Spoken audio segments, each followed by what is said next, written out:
Hello friends, பூண்டு குழம்பு டேஸ்ட்டாக எப்படி செய்கிறதுங்கிறத இந்த வீடியோவில் நான் உங்களோட ஷேர் பண்ணிக்கிறேன். இது ஷார்ட்டாக போடுறேன், லாங் வீடியோ ஒன்று என்னோடய சேனலில் போடுறேன். அதுக்கப்புறம் பாருங்கள்.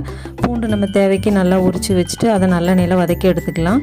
கொஞ்சம் தக்காளி, ஒரு 2 வெங்காயம் போட்டு நல்லா வதக்கி எடுத்து நல்லெண்ணெயிலே வதக்கி எடுத்து தனியாக வச்சுக்கோங்க. புளி கொஞ்சம் ஊற வச்சுக்கோங்க. இது ரெண்டுத்தையுமே தனித்தனியாக அரைச்சி எடுத்துக்கலாம். பூண்டும் கருவேப்பிலையும் அரைச்சிக்கோங்க. அதுக்கப்புறம் தக்காளி வெங்காயத்தையும் தனியாக எடுத்து அரைச்சி வச்சுக்கலாம். அதுக்கப்புறம் வடைச்சட்டியில் நல்லெண்ணெய் ஊற்றி கடுகு, உளுந்தம் பருப்பு, நம்ம கொஞ்சம் பூண்டும் இதில் உரித்து போட்டுக்கலாம். ஜீரகம் கொஞ்சம், மிளகு கொஞ்சம் எல்லாம் போட்டு கொஞ்சம் பெருங்காயத்தூள் போட்டு வதக்கிட்டு அதுக்கப்புறம் தக்காளி வெங்காயம் வதக்கினதையும் போட்டு பூண்டு கருவேப்பிலை அரைச்சதையும் போட்டுருங்க. அதுக்கப்புறம் வத்தத்தூள், மஞ்சத்தூள், மசால் தூள் எல்லாம் போட்டு நல்லா கொஞ்சம் தேவைக்கு புளி கரைச்சி அந்த தண்ணியை ஊற்றிட்டு தேவைக்கு தண்ணி ஊற்றி கொஞ்சம் மூடி வச்சுருங்க. எண்ணெய் திரண்டு வரும் பாருங்கள். அந்த மாதிரி டைமில் ஆஃப் பண்ணுங்கள். சூப்பரான பூண்டு குழம்பு ரெடி ஆயிரும். ஃபுல் வீடியோ போடுறேன் பாருங்கள். தேங்க்ஸ் ஃபார் வாட்சிங்.